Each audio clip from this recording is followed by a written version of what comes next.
अथर्वणास्तोत्रम्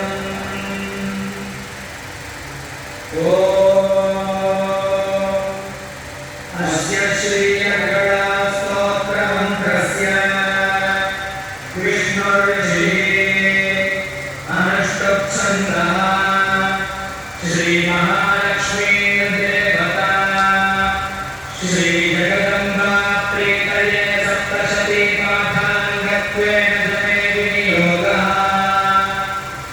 ॐ नमश्चण्डिकायै। मार्कण्डेय उवाच ॐ जयन्ती मङ्गलाकाली भद्रकाली कपालिनी दुर्गा क्षमा शिवा धात्री स्वाहा स्वधा नमोऽस्तुते। जय त्वं देवी चामुण्डे जय भूतात्रिहारिणी जय सर्वगते देवी कालरात्रि नमोऽस्तुते। मधुकैटभविद्रावे विधातृवरदे नमः।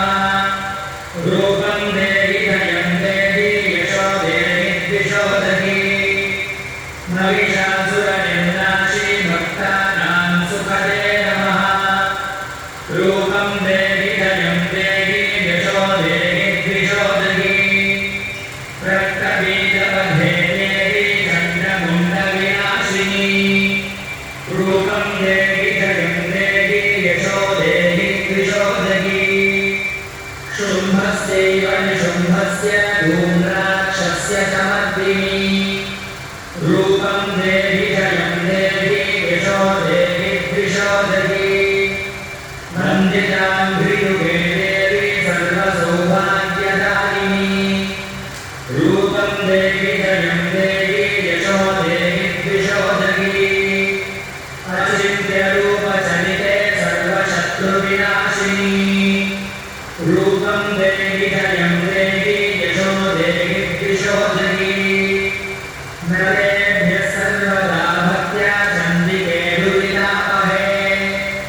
रूपं देहि धयं देहि यशो देहि द्विषोदहि सुवभ्यो भक्तिपूर्वं त्वां चण्डिके व्याधिनाशिनी। रूपं देहि धयं देहि यशो देहि द्विषोदहि चण्डिके सततं ये त्वां रक्षयन्तीह भक्तितः।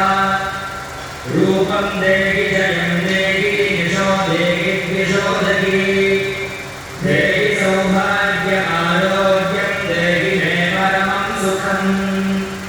रूपं देहि धयं देहि यशो देहि द्विषोदहि विदेहि द्विषदां नाशं विदेहि बलमुत्सकैः। रूपं देहि धयं देहि यशो देहि द्विषोदहि विदेहि देहि कल्याणं विदेहि परमां श्रियम्। रूपं देहि धयं देहि यशो देहि द्विषोदहि सुरासुरशिरोरत्ननिभृष्टचरणेऽम्बिके। रूपं देहि धयं देहि यशो देहि द्विषोदहि विद्यावन्तं यशस्वन्तं लक्ष्मीवन्तं जनं कुरु।